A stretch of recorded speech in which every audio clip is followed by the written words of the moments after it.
Okay, let me briefly set the scene. Tabu was 2 hours late for work this morning. I asked him to join me in the office at 2 o'clock in the afternoon to have a formal counselling session. I have told Tabu he's welcome to bring his representative with if he likes. So we are now in the office, it's 2 o'clock, and we're going to go into a formal counselling session. Tabu, how was your day? The day was good. Was it good? There's quite a lot of work. Is it? Good work. Did you enjoy the work today? Well, I enjoyed the work. At least we managed to reach our target. Okay. Targets are important, isn't it? Yes. Okay. Tabu, this morning, I asked you to join me at 2 o'clock for a formal counselling session. We're going to spend about 30 minutes on this. And this is more formal. We have previously spoken about being late. We had an appreciative inquiry. I remember you committed to a dream. Do you remember that dream? Yes, I do. What was that dream? Well, I committed not to be late because my lateness impacts negatively on the team. Absolutely, and that reflects badly on the value we have at Amplats, isn't it? That's correct. Teamwork. Okay, so I want to formalize this.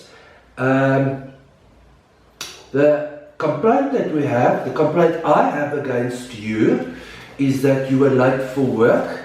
And I noticed that you have attended induction. I've got the induction record. I mean, it was only 4 or 5 months ago.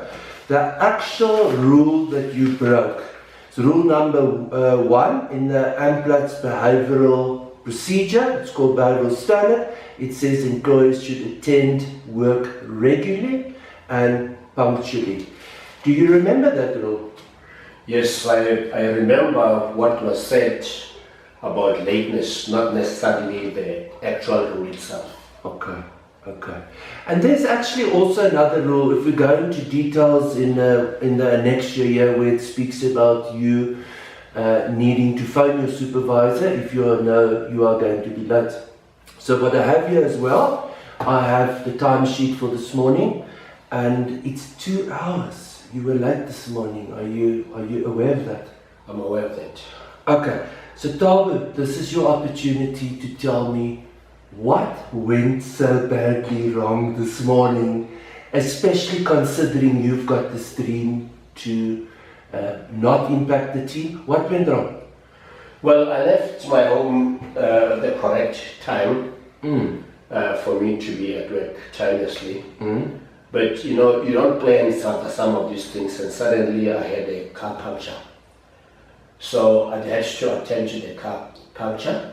But unfortunately, I realized that as I took out my spare wheel, I did not have the wheel spanner, so I had to ask for help from the oncoming traffic.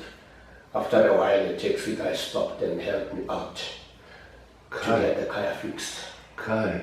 Oh, a puncture. To get a puncture fixed. Tell me, what wheel was punctured? The front right wheel. Front right wheel. Yes. What time did you leave home this morning?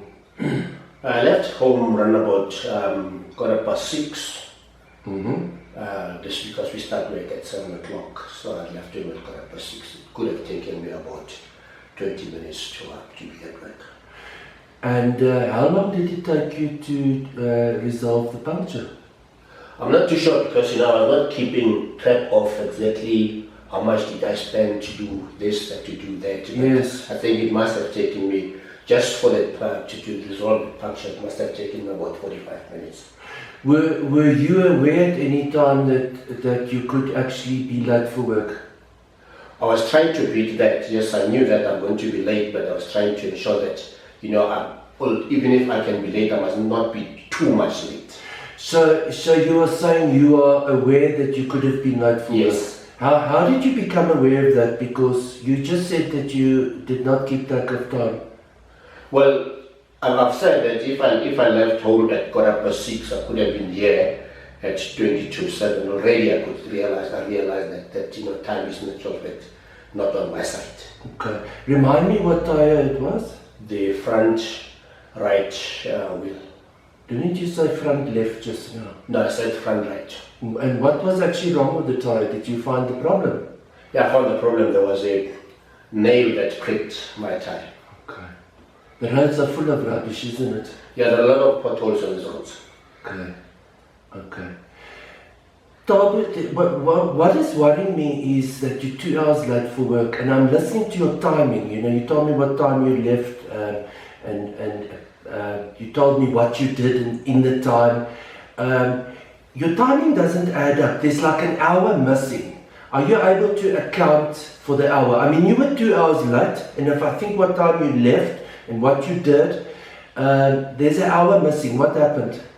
You know, I did not want to drive with a biscuit to work and back from work. So as I drove to work, I went into Speedy Garage for them to fix the tire that was punched.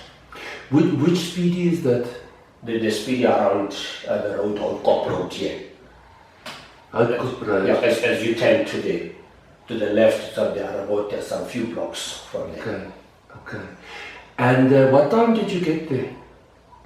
I'm not too sure. I think it must have taken me about 5 minutes to get there. Okay. And how long did it take to resolve it? Well, I was number 3 in the queue. Must have taken them about 15 to 20 minutes. Because it was not a big thing. It was just for them to put the... So it was quick? Yeah, it was quick. Remind me again what wheel it was. The front right. For a minute I thought you were going to say left. No, I listen to myself as I talk. Was it the front right? Yeah, the front right.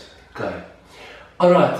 I've listened to your testimony. I appreciate you being so open, but there's a time missing. What you're suggesting happened. I know where Speedy is. You said you were 3 in the queue. You said it was very quick. Considering what you're telling me. Considering you have attended the induction, you know the rule, you haven't really given me a reasonable explanation for the time difference, the missing time, and or why you didn't phone me.